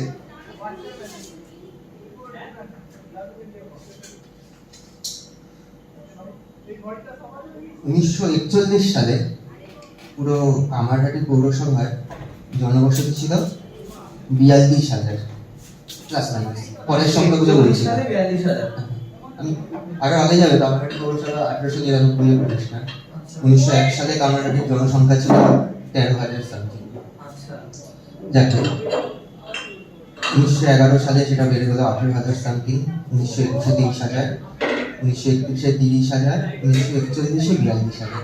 মোটামুটি একটা গ্রাফ, মানে ভদ্রস্থ গ্রোথ। 1941-এর পরে 1951 আর 1951টা একটু ইন্টারেস্টিং মনে হচ্ছে। হ্যাঁ হ্যাঁ, 41-এর পরে 51 এর মধ্যখানে দেশভাগ ঘটে গেছে, প্রচুর ইন্ডাস্ট্রি। 1941-এ ছিল 42,000 সামথিং, 1951-এ গিয়ে গেল সেটা 77,000 সামথিং। জনভর্তির পিছনে এই যে আমাদের জনভর্তির পিছনে প্রথম এডুকেশন কাজ করে যাচ্ছে না, শিক্ষা বিস্তার সেটা একেবারে না। অনেক পুরনো। তারপর 1951-এর পরে 1961-তে 77,000 ছিল, 61-তে 1,25,000। মানে দেখে পুরোটাই মানে একটা 1971-এ 1,69,000, 1981-তে 2,34,000। জাস্ট জাম্পটা বোঝা যাবে 41-এর পর থেকে। কাজে এটা একটা কারণ। আর তুমি যে বলছো শিক্ষা বিস্তার, হাই স্কুলের কারণে কেউ বাইরের থেকে বেলঘরিয়া এসে বসবাস স্থাপন করেছে, এটা আমি মানি না। ভৈরব গাঙ্গুলি তো সেদিনের কলেজ 1968 বলে। এখন যদি যেটা বলো, বাইরের অনেক মানুষ বেলঘরিয়া এসে মিস্টেস থাকে রাইসের কারণে, রাইস তো সেদিন। কাজে এটাকে আমি ইতিহাসের তথ্য বলছি না। বর্তমান জনবসতি বা বেলঘরিয়া মেসের ইতিহাস আবার আরেকটু এখন মেইনলি ইন্ডাস্ট্রিটাই ছিল। ইন্ডাস্ট্রিটা খুব ভালো পরিমাণে ছিল বিজয়নগর বা তার আশপাশের ক্ষেত্রে। মোটামুটি 100-150 বছর অনেকটা জাম্প হয়েছে। আর তুমি বর্তমান যে চেহারাটা দেখছো, এত ঘন জনবসতি, তার অন্যতম প্রধান কারণ উদ্বাস্তু অবনতির সঙ্গে। সেটা তথ্যই বলছে। একদম দেশভাগ, তারপর ওদিকে বাংলাদেশের আচ্ছা, বেলঘরিয়ার সঙ্গে আমার এই কথা প্রসঙ্গে তুমি একদম শুরুর দিকে বললে যে এখানে বেলঘরিয়ার সঙ্গে রবীন্দ্রনাথ ঠাকুর এবং নেতাজির যে একটা সংযোগ আছে, সেইগুলো নিয়ে যদি বলো, মানে এটা খুবই ইন্টারেস্টিং লাগলো। কাজ করে যদি চলে যাওয়া। হ্যাঁ, নেতাজি যখন কলেজে ক্যালকাটা ইউনিভার্সিটিতে পড়তো, তখন এখানে ক্যালকাটা ইউনিভার্সিটির আর্মি ক্যাম্পের হয়ে মিলিটারি ট্রেনিং ছিল। ওদের ইনফ্যান্ট্রি ছিল, ইউনিভার্সিটি ইনফ্যান্ট্রি। যেখান থেকে ছাত্ররা অস্ত্র প্রশিক্ষণ মানে আর্মি ট্রেনিং নিত, কলেজ লাইফের যেমন হয়। সেইটা করার জন্য নেতাজি তো না, সুভাষচন্দ্র, সুভাষ 2-3 সপ্তাহ বেলঘরিয়ায় ছিলেন। কোথায় থাকতেন? এখানকার ক্যাম্পে থাকতেন। আমাদের যতীন দাসে আগে বললাম চাঁদমারি ছিল, এই চাঁদমারিতে টার্গেট প্র্যাকটিস করতেন। সেখানে 2 সপ্তাহ ছিলেন। এবং আরো ইন্টারেস্টিং আরেকটা বিষয় হচ্ছে, সুভাষদের ট্রেনিং কমপ্লিট হওয়ার পর যারা ট্রেনার ইংরেজরা, তাদের সঙ্গে যারা শিখছে তাদের একটু প্রতিযোগিতা হয় বোধহয় বুঝেছিল। সুভাষই বলেছেন তাদের ইয়ারা হেরে গেছিল, মানে ট্রেনাররা হেরে গেছিল, ট্রেনিরা জিতে গেছিল। সেই সময়ই সুভাষ সম্ভবত সেই সময়ই প্যারিমোহন লাইব্রেরিতে আসে, ততদিনে প্যারিমোহন তৈরি হয়ে গেছে। এটা 1918 সালের কথা। তারপরে তো বিভিন্ন সময় যাতায়াত লেগেই ছিল। এমনকি রবি ঠাকুর যখন 1937 সালে এখানে আসছে, তখন সুভাষ এসেছিলেন রবি ঠাকুরের সাথে দেখা করতে। এবং তারপর আরো ইন্টারেস্টিং হচ্ছে, সুভাষ দেখা করে যাওয়ার কিছুদিন পরে বেলঘরিয়া থেকে রবি ঠাকুর সুভাষকে একটা চিঠি লেখে। সেই চিঠির ঐতিহাসিক গুরুত্ব যে কি অপরিসীম সেটা তোমরা কল্পনা করতে পারবে না। সেই চিঠিটা আমি পুরো চিঠিটার ছবি তুলে ছাপিয়ে নিয়েছি এবং তার বয়ানটাও আছে। কেন বলছি এত জোর দিয়ে গুরুত্বপূর্ণ? তার কারণ সেই চিঠিটা এবং তার আশেপাশের সময় যেটা তর্ক ছিল, বেলঘরিয়া থেকে নেহেরুকেও একটা চিঠি লিখেছিলেন একই তর্ক নিয়ে। সেই তর্কটা হচ্ছে ভারতের জাতীয় সঙ্গীত কি হওয়া উচিত। 1937 সালের তর্ক এটা। সেই সময় কথা হচ্ছে যে বন্দে মাতরম না জনগণ মন কোনটা নেওয়া হবে, এবং প্ল্যানিং হচ্ছে বেলঘরিয়ায় বসে। কারণ না, এটার একটা কারণ আছে। কারণ ঠিক ওই সময়টাতে তখন কিন্তু জাতীয় কংগ্রেসের কিন্তু প্রেসিডেন্ট হয়েছিল সুভাষচন্দ্র বোস। আমি তখনও হয়নি, 1938 হয়েছিল, 37 সালের কথা। তাহলে যখন প্রেসিডেন্ট হচ্ছে তখন কি তার অলরেডি তার আগে এই তার একটা problem- রায় তো আই থাকবে না, না নেহেরু এসছে, নেহেরু মানে রায় ছিল যে বন্দে মাতরম ব্যাপারটা, মানে কেউ কেউ আপত্তি তুলেছিল বন্দে মাতরমের কিছু অংশ আছে যেটা হচ্ছে মানে অতি হিন্দুত্বের, সব ধর্মের মানুষের জন্য হতে পারে না। তখন কি সেটা জনগণমনকে জাতীয় সঙ্গীত হিসাবে গ্রহণ করা উচিত কিনা, সেই আলোচনা এখানে সুভাষচন্দ্র এসে করছেন, নেহেরু এসে করছেন ইত্যাদি। তারপর এখান থেকে সুভাষচন্দ্রকে চিঠি লিখে রবীন্দ্রনাথ তার রায় জানালেন বেলঘরিয়ার থেকে। এই বইটার একটা মজার জিনিস হচ্ছে, বইটার একেবারে গোড়াতেই একটা জিনিস রেখেছি, বেলঘরিয়া লেখা, রবি ঠাকুরের হাতের লেখা।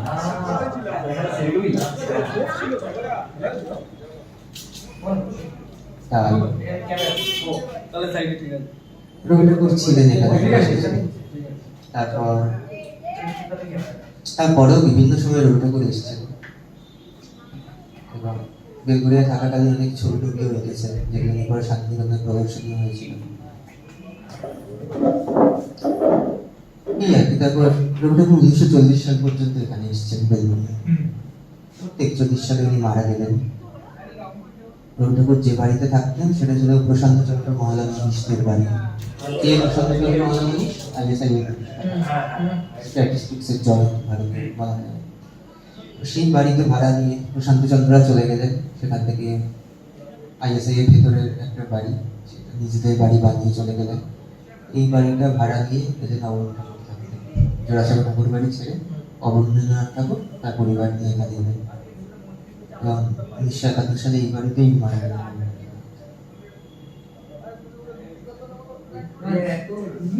হিস্ট্রি আছে, মানে সিরিয়াসলি বলছি, তুমি যদি লোকজন অবনীন্দ্রনাথ ঠাকুরের বাগান বাড়ি, বোধহয় গঙ্গার ওই পারে কন্যাবর, ওইখানে একটা বাগান বাড়ি আছে, সেটা নিয়ে আজকাল বিশাল লাফালাফি বেরিয়ে করে। কিন্তু অবনীন্দ্রনাথ ঠাকুরের মতো মানুষ, এত বড় একজন মানুষ, তিনি যে বাড়িতে মারা গেলেন বা যেখানে মারা গেলেন জীবনের শেষ 10টা বছর, তার পার্মানেন্ট ঠিকানা, এর মাঝে শান্তিনিকেতনে গেছে, বিশ্বভারতীতে গেছে, পার্মানেন্ট ঠিকানা তার পরিবার ছিল বেলঘরিয়া। আচ্ছা, এই সাহিত্যিক যে যখন নাম উঠে এলো, না, সাহিত্যিকের আগে আমি একটা বলি, হ্যাঁ, ওই যে অবশ্যই। তুমি যখন এতগুলো মানে পুরো মানুষের কথা তুলছো, নেতাজি, রবীন্দ্রনাথ ঠাকুর, অবনীন্দ্রনাথ ঠাকুর, তো আরেকটা আমি বলতে বললাম রামকৃষ্ণ, তারও কিছু একটা ইতিহাস আছে বেলঘরিয়া। হ্যাঁ, বেলঘরিয়ার এত কাছে দক্ষিণেশ্বর। রামকৃষ্ণ প্রসঙ্গে আসার আগে তোমাদের ঠিক এই জায়গাটার প্রতিবেশী একটা জায়গার কথা বলে দিই। আচ্ছা সেটা হচ্ছে আমাদের যে বেলুড়ের যে রামকৃষ্ণ মিশন, তার যে আর্কিটেক্ট ডিজাইন করেছিলেন স্বামী বিদ্যানন্দ, আচ্ছা এইখান থেকে ঢিলছোড়া দূরে তার বাড়ি। কোন জায়গাটা? এই ব্রিজের পাশ দিয়ে এখান দিয়ে ঢুকছে, তার ঠিক ওই বাঁ- বাঁদিকেই থাকা, হ্যাঁ, ওটা হচ্ছে বিদ্যানন্দের জন্মস্থান। দরজাটা দেখতে পাওয়া যায় না, মানে এমনি জোরে হাঁটতে দেখতে যায় না, ভালো করে দেখতে ভেতরে ঢুকে, হ্যাঁ। আচ্ছা এইখানে হচ্ছে বিদ্যানন্দের জন্মস্থান। উনি রামকৃষ্ণ মিশনের ডিজাইন করেছিলেন। বেলুড়ে। হ্যাঁ, বেলুড়ে। বেলুড়ে। সেটা বিদ্যানন্দ অনেকদিন বেঁচে ছিলেন, 1937 পর্যন্ত। ওনার একটা লেখাও আছে যে রথের দিন না দোলের দিন, রথের দিন সম্ভবত বেলুড় থেকে ঘোড়ার গাড়ি না মোটর গাড়ি মনে নেই, সেখান দিয়ে আসছে, ব্রিজ ক্রস করে পিটি রোড দিয়ে এসে ফিডার রোড দিয়ে ঢুকলেন, ঢুকে বেলঘরিয়া স্টেশন অব্দি এলেন, এসে আবার এখান দিয়ে গেলেন, সেই বর্ণনা। আমাদের বেলঘরিয়ার রথযাত্রাটা কি অনেক পুরনো? 1794। এরপর না আর কিছু জিজ্ঞেস করবো না, সবকিছুই পুরনো। ওটা কি এখন চলছে আমি জানি হ্যাঁ না। আরো ইন্টারেস্টিং বিষয় হচ্ছে রথের মেলা যে বংশের ছিল, মানে শেষে দুটো ফ্যামিলি মিলিয়ে রথের মেলা শুরু করেছিল সে সময়। শেষের দিকে যে ফ্যামিলির দায়িত্ব ছিল ঘোষাল পরিবার, সেই ঘোষাল পরিবারের জীবিত ছিলেন প্রবীণতম ব্যক্তি বিশ্বরঞ্জন ঘোষাল, বিখ্যাত মানুষ, স্বাধীনতা সংগ্রামী, পরবর্তীকালে বিশাল বড় ব্যারিস্টার। তিনি আমার খুব স্নেহ করতেন, মানে কাজের সূত্রেই আলাদা হয়েছিলেন। ওনার সঙ্গে ওনার প্রচুর ঘনিষ্ঠতা, ওনার বাড়িতে প্রচুর যাতায়াত, ওনার থেকে প্রচুর তথ্য পেয়েছি। এবং ওনার সঙ্গে আমি ওই রথের মেলার উদ্বোধনে অংশ নিয়েছিলাম একবার 2016 বা 17 সালে। এই ভদ্রলোক আমার মতে বলা যায় বেলঘরিয়ার ইতিহাসের অন্যতম শেষ স্তম্ভ ছিলেন।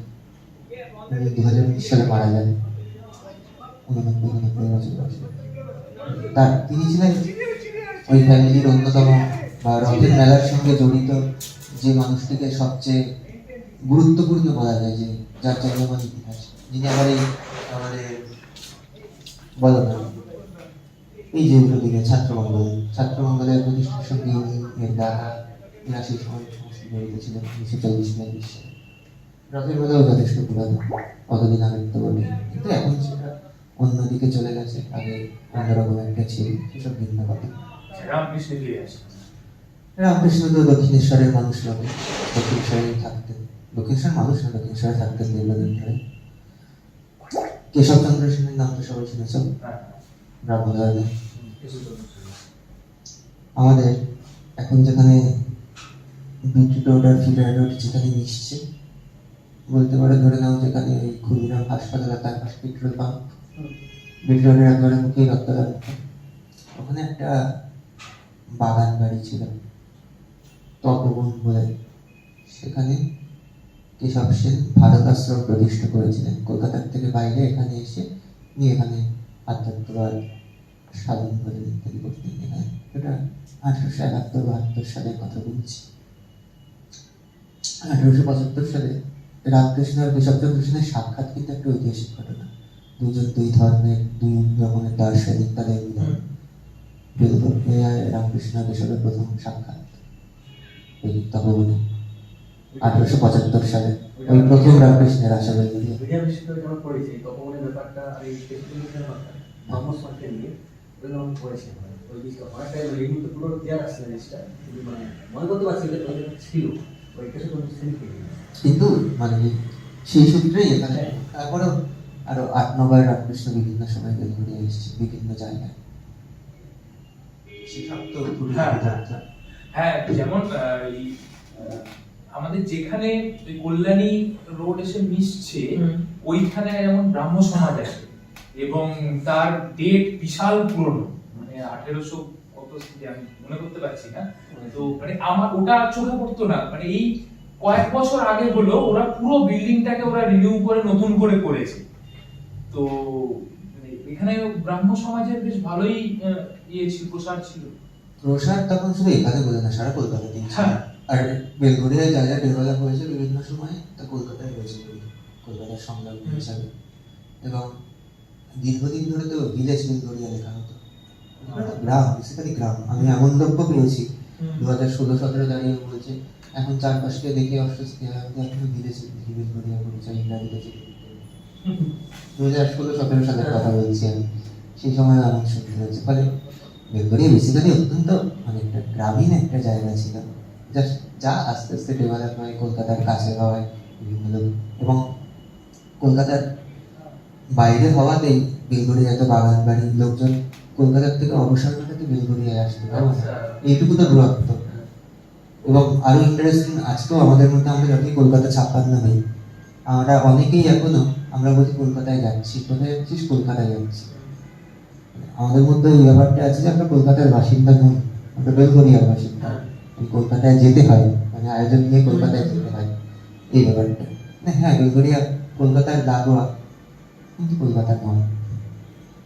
অনেকে তো আজকাল আবার সোনারপুর, বারাসাত সবকিছুকেই কলকাতা বলে, পিনকোড ধরে। কিন্তু আমার মতে বেলগড়িয়া কলকাতা নয়, কলকাতায় মিশিয়ে যায়।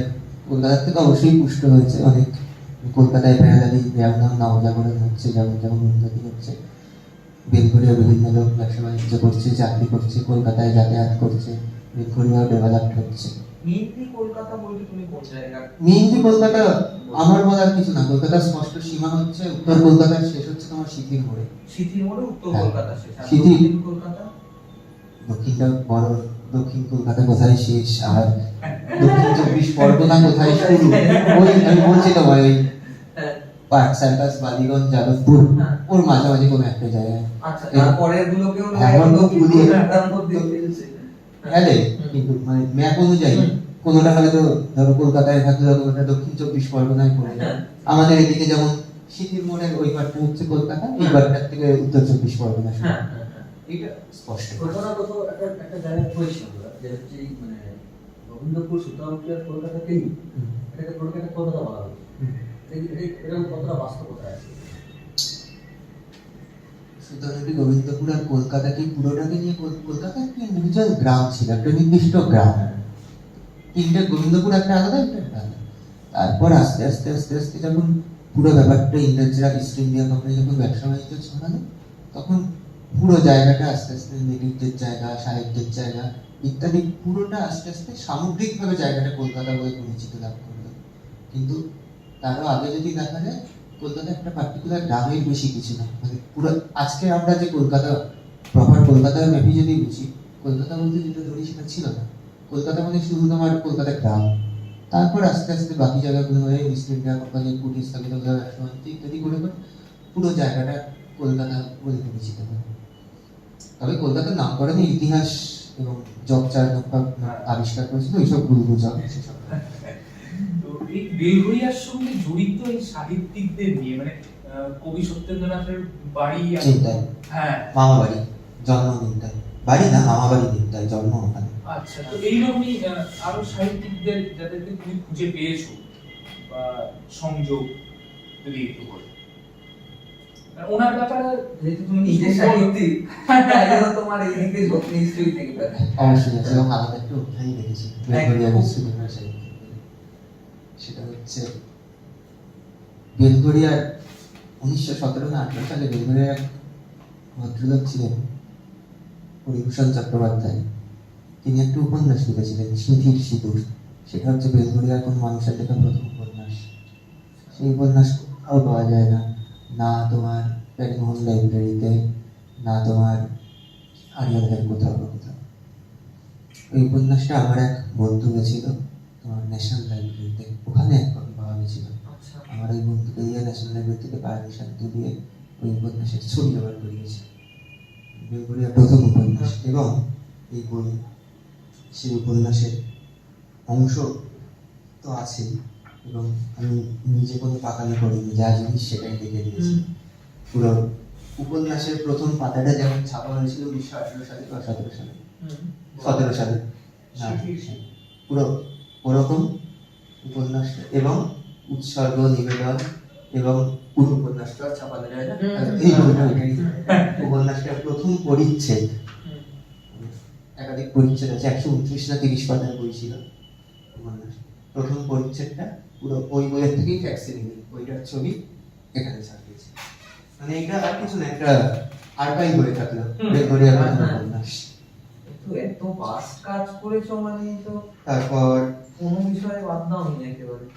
আর বলছিলাম মানে রীতিমতো একটা হার্ড ওয়ার্ক যে ডেডিকেশন রীতিমতো সত্যি সত্যি পেশেন্স তো রাখতে হবে এখানে ঠিক করার তো নেই। স্কুলের সূত্রে আরেকটা কথা বলি, এই সূত্রে সূচিপত্রটা দেখে মনে করলাম।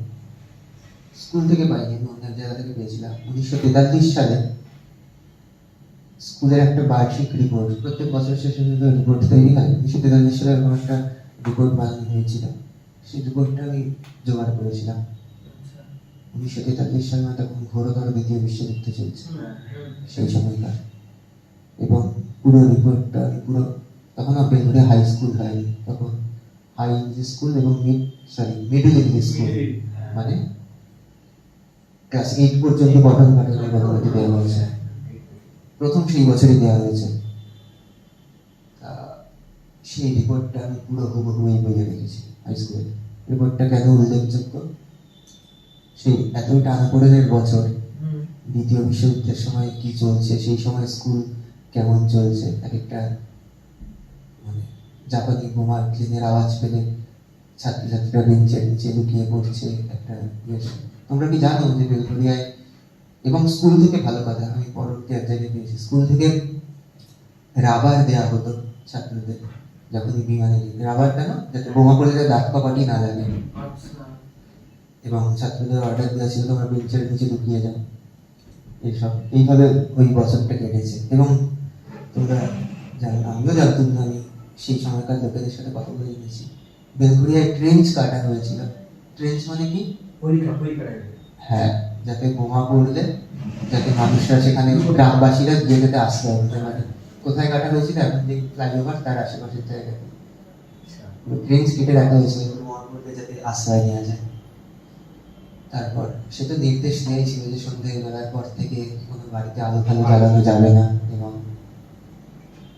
জানলা পাল্লায় পুরো বালির বস্তা ফস্তা রেখে দেওয়া হতো যাতে বোমা যদি পড়ে স্প্লিন্টার ছুটে যাতে কাউকে আঘাত না করে। এইসব ইতিহাস আছে। প্রশ্নটা কি নিয়েছিল? সাহিত্যিকের সাহিত্যিক বেলঘড়িয়া এরকম বিক্ষিপ্ত কবিতা লিখতেন বা ইয়ে লিখতেন টুকটাক, যেমন স্মৃতি শিবির একটা উল্লেখযোগ্য।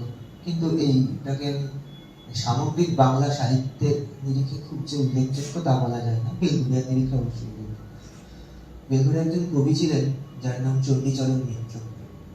ওই যে মিত্র পরিবার বলছি, তার নামে এখন একটা বেলঘড়িয়ার রাস্তা আছে, চণ্ডীচরণ মিত্র স্ট্রিট, বাসুদেবপুরে। স্থানীয় লোকজনও শুধু শুনেছে কবি চণ্ডীচরণ মিত্র স্ট্রিট, কিন্তু তিনি কে বা কি সেটা জানে না। যাকে সেই চণ্ডীচরণ মিত্র মারা যান রবীন্দ্রনাথের বছর 1941 সালে। তিনি মোটামুটি সমসময়ে বেলঘড়িয়ার তো অবশ্যই একজন কিভাবে বলা যায় বুদ্ধিজীবী যদি বলি কোনো জায়গায়, কবিতা, নাটক, বিভিন্ন সভা সমস্ত কিছুর সঙ্গে জড়িত, মানে বেলঘড়িয়া শিল্প সংস্কৃতির অন্যতম একজন অগ্রগণ্য মানুষ চণ্ডীচরণ মিত্র। এবং সেই সঙ্গে কলকাতাতেও তার প্রভাব ছিল বেশ, কলকাতার সাহিত্য গোষ্ঠীতে। সেই চণ্ডীচরণ মিত্র বছরে একবার করে একটা সাহিত্য সভা আলোচনা করতেন, সেটা হতো আমাদের হাই স্কুলে। সেইখানে সেই উপলক্ষেই নজরুল, সুজয় মজুমদার, গোলাম মোস্তফা সহ বিভিন্ন সেই সময়কার যারা বিখ্যাত কবি সাহিত্যিক তারা আসতেন। স্কুলেই এসে জমায়েত করতেন। কবি সভা, কবি সাহিত্য সম্মেলন তারা আসতেন। চণ্ডীচরণ মিত্র নিজে সেই সময় প্রচুর পত্র পত্রিকায় লিখেছে, এবং উনি অনেক অনুবাদও করেছেন ফার্সি থেকে, আরবি থেকে, হিন্দি থেকে। 1941 সালে ভদ্রলোক মারা গেলেন। ভদ্রলোকের একটা আশ্চর্য স্বভাব ছিল, সেটা হচ্ছে উনি নিজের কোনো বই বার করেন জীবিতাবস্থায়। কিন্তু চণ্ডীচরণ মিত্র রীতিমতো বাংলা সাহিত্য তখন একটা নাম, কিন্তু উনি কোনো বই বার করেননি। উনি কি করতেন, বিভিন্ন পত্র পত্রিকায় যে কবিতা ছাপা হলো সেই কবিতাগুলো কেটে কেটে নিজের একটা খাতায় জমিয়ে রাখতেন, নিজের কাছে, নিজের একটা খাতা নিয়ে। সেই খাতা আমি দেখেছি, হাতে নিয়ে দেখেছি। উনি নিজের কোনো বই বার করেন। 1941 সালে ভদ্রলোক মারা গেলেন। তারপরে ওই খাতার মধ্যেই রয়ে গেল তাদের পরিবারের কাছে, সেই খাতার বাইরেও আসেনি কিছুই না। আমি এই বইয়ের প্রথম সংস্করণে চণ্ডীচরণ মিত্র সম্পর্কে লিখেছিলাম, বিস্তৃত লিখেছিলাম, সমস্ত ধরে ধরে কিছু কিছু লেখার অংশ ধরে ধরে এই ভার্সানে এসে যেটা করেছি সেটা হচ্ছে ভদ্রলোকের মৃত্যুর 80 বছর বাদে বলা যায় ওনার বই বেরোলো। ওনার এই বইয়ের মধ্যেই ওনার 20টা কবিতা অনুবাদ আর নিজের লেখা মিলিয়ে 20টা কবিতা রেখেছি। অস্টিনাসি বইটা বেরিয়ে গেল। হ্যাঁ অস্টিনাসি বেরিয়ে গেল। হ্যাঁ, মানে এইটার মধ্যে ওনার একটা চন্দ্রযাত্রা 80 বছর কোনো বই ছিল না, ওনার নিজেরও কিছু নিজের জীবিতাবস্থায় তো করেনি, পরবর্তীকালেও কেউ উদ্যোগ দেখায়নি। এটা আমার একটা দায়িত্ব বোধ হলো যে লেখা যেমনই হোক, ভালো হোক মন্দ হোক, কিন্তু আমাদের একটা দায়িত্ব যে বেলঘরিয়ার বলা যেতে পারে সবচেয়ে প্রাচীন মানে হাইলাইটেড যদি কোনো সাহিত্যিক বলা যায় চণ্ডীচরণ মিত্র, কোথাও একটা তার আর্কাইভ হয়ে যায়, সেখান থেকে তার অনেক লেখাই আছে, সেখান থেকে নির্বাচন করে যেগুলো আমার নিজের সম্পাদক হিসাবে ভালো লেগেছে সেরকম 20টা লেখা পরপর এই বইটার মধ্যে আছে, যাতে ওই লোকটাকে চেনা যায়। সেই হলেন চণ্ডীচরণ মিত্র গেলেন। তারপর তো মানে প্রি ইন্ডিপেন্ডেন্স উনি সবচেয়ে হাইলাইটেড। তারপর তো আরো আছে সুবিমল বসাক, 1967-68 সালে বেলঘরিয়া এসে হামলি জেনারেশনের অন্যতম গদ্যকার, উনি এখনো জীবিত আছেন। এখন সুবিমল বসাকের এখন 82-83 বছর বয়স, উনি এখনো আছেন। প্রশ্নের কথা বলেছি ওনার সাথে।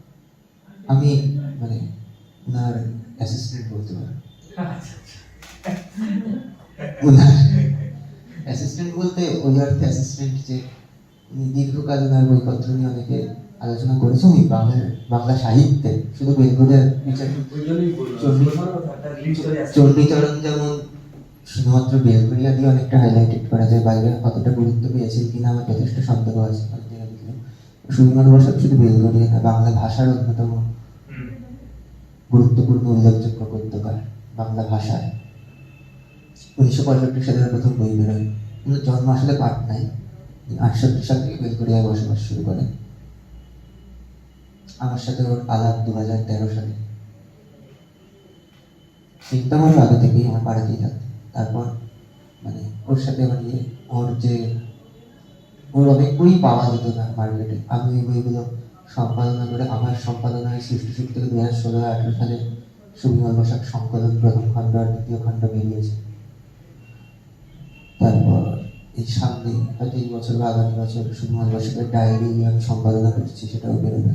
উনি এখন আর লেখালেখি করেন না বয়সের কারণে, কিন্তু হ্যাঁ মানে আমাকে খুবই স্নেহ করেন এবং নিয়মিত যোগাযোগ আছে আমার সাথে। এই বইটার পিছনে কি ওনার অবদান রয়েছে? না, আচ্ছা ওনার অবদান এই বইটার পেছনে প্রায় কিছুই নেই। আচ্ছা। না থাকার কারণটাও কারণ উনি বেলঘরিয়া এসেছিলেন 1968 সালে। হ্যাঁ। আমার ওই সময়কার তার পরবর্তী সময়ের ইতিহাস দিয়ে আমার কোনো প্রয়োজন ছিল না। এই বই সম্পর্কে ওনার বক্তব্য বইতে এসে উনি পড়েছেন। হ্যাঁ, পড়েছি। হ্যাঁ সেটাই। অবশ্যই খুবই ভালো এবং গুরুত্বপূর্ণ কাজ। এই আর কি। সুবিমল বসাক মানে প্রপার হয়তো বেলঘরিয়ার লোক না, এবং আমি হয়তো এই বইটার ক্ষেত্রে কিছুটা বিচ্যুতও হয়েছি যে আমার একটা টাইম লাইন যদি 55 সালে ধরি, বসাকবাবু অনেক পরে এসেছেন বেলঘরিয়া, তবু তার আমাকে কেউ কেউ বলেওছেন যে এই বইয়ে ওনার কথা।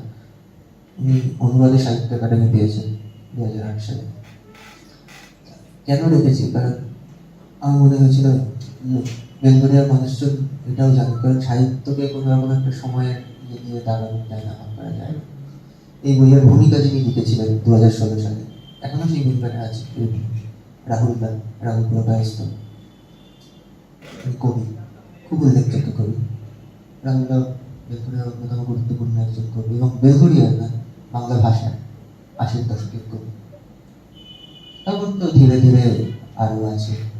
এইভাবে হাইলাইট করা উচিত না কাউকে, বা না বলা এইভাবে নির্দিষ্ট করা উচিত নয়, কারণ আমি আমাদের ব্যক্তিগত দর্শকগত জায়গা থেকে বিচার করি অমুকে উল্লেখযোগ্য অমুকে উল্লেখযোগ্য নয়, এইভাবে সাহিত্যের বন্দী করা যায় না। কাজে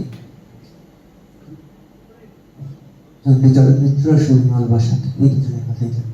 ঠিক আছে, তো আজকের মতন বই নিয়ে একটুখানি, কারণ আমরা শেষ করে উঠতে পারবো না। পারবো না, আমরা কিন্তু আমার তোমার কাছে একটা পার্সোনাল কোশ্চেন, বই নিয়ে না, একটা পার্সোনাল কোশ্চেন, যেহেতু তুমি লেখক অফ দ্য মানে একটা অফ দ্য রেকর্ড যাচ্ছে। না অন্য একটা কি বলবো, মানে যেটা খুব সবাই গতানুগতিক সবাই করে না। তুমি নিজে ইঞ্জিনিয়ার, আমি ইঞ্জিনিয়ার, ইঞ্জিনিয়ারিং লাইন ছেড়ে দিয়েছো মানে হালকা হবে, তো এটা হালকা হবে না, খুব পুরোপুরি ছেড়ে দিয়েছো। বাইরে অশান্তিও হয়েছে।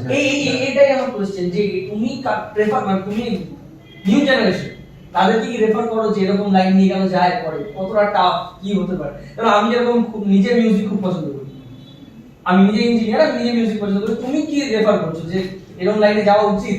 এরকম লাইন মানে মানে লেখক বা এরকম ইতিহাস খুঁজে বেড়ায়। মানে এটা কতটা ইন্টারেস্টিং এন্ড কতটা পার্সোনাল, তোমার পার্সোনাল দিক থেকে বলো যে এটা কতটা মানে কি বলবো ইউনিক বা সাকসেসফুল পুরোটা দিক থেকে। তোমার যদি এইদিকে তুমি আসতেই পারো, তোমার যদি ন্যাক থাকে, তোমার যদি আগ্রহ থাকে, তোমার দেখো তোমার যদি কোনো কিছু তুমি তীব্রভাবে চাও, সেটা তুমি যতই অন্য চাকরি করবে না আটকাতে পারবে না। তোমার যদি ইচ্ছে থাকে তুমি ইঞ্জিনিয়ার করার পর ইঞ্জিনিয়ারকে গুলি মেরে এদিকে চলে এসো, কিন্তু যদি লেখালেখির জায়গায় বা লেখালেখি বা কবিতা হোক, গল্প হোক, গদ্য হোক বা এই জাতীয় গবেষণামূলক কাজ হোক, ইঞ্জিনিয়ারিং থেকে তুমি যদি এই জায়গায় আসো, আসতেই পারো। কিন্তু একটা কথাই বলবো যে খুব স্বচ্ছন্দ জীবনের আশা করো না। তুমি নিজেকে এই ব্যাপারটায় প্রস্তুত রাখো যে, কারণ আরো স্পষ্ট করে বলে দিচ্ছি, বাংলা ভাষায় কবিতা লিখে, গল্প লিখে কেউ শুধুমাত্র লিখে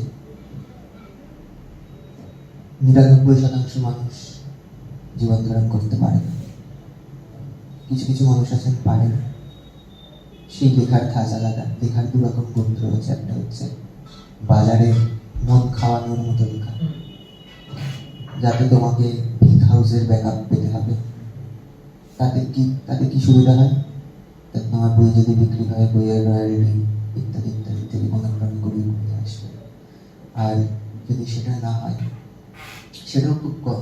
আমাকে দু একজন বড় সাহিত্যিক বলেছেন, তার পারিবারিক ব্যবসা আছে, বলেছে আপনি তো লেখেন, আপনার এত বই বেস্ট সেলার, আপনি কেন তাহলে শুধু লেখালেখি করছেন? বলছেন লেখালেখি করে আমার হয়তো আজকে আমার বই বেস্ট সেলার, অনেক বই বিক্রি হয়, এত বড় গ্রুপের থেকে আমার বই বের হয়, এত বড় হাউস থেকে আমার ডাল ভাত হয়ে যাবে।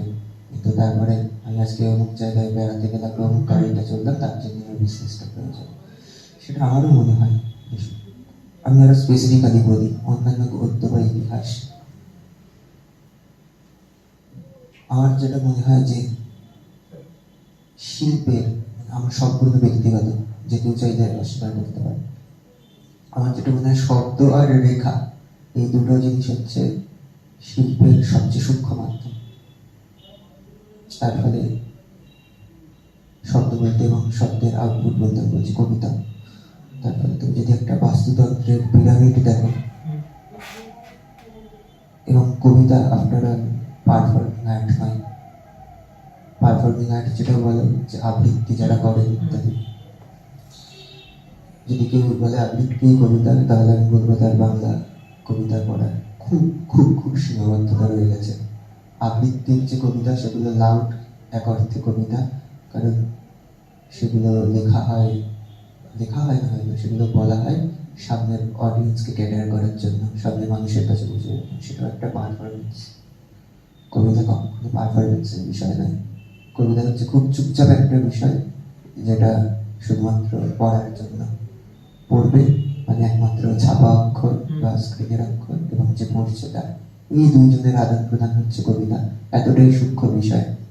এবং আমাদের কবিতার প্রতি মানুষের অনীহার একটা অন্যতম কারণ হচ্ছে আমাদের এডুকেশন সিস্টেম।